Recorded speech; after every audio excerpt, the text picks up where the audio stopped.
আমি তো দল করলে বিএনপির চেয়ে বড় দল হইব।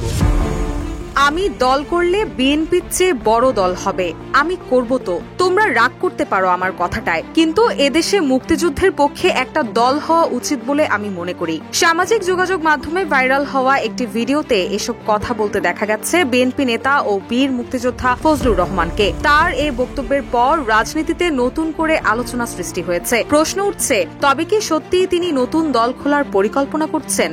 আওয়ামী লীগ আসবে না জীবনে।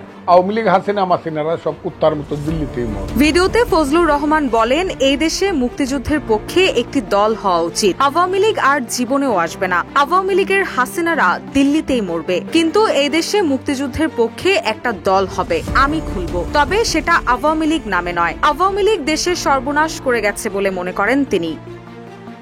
রুশা সুর, নিউজ ডেস্ক, ইত্তেফাক।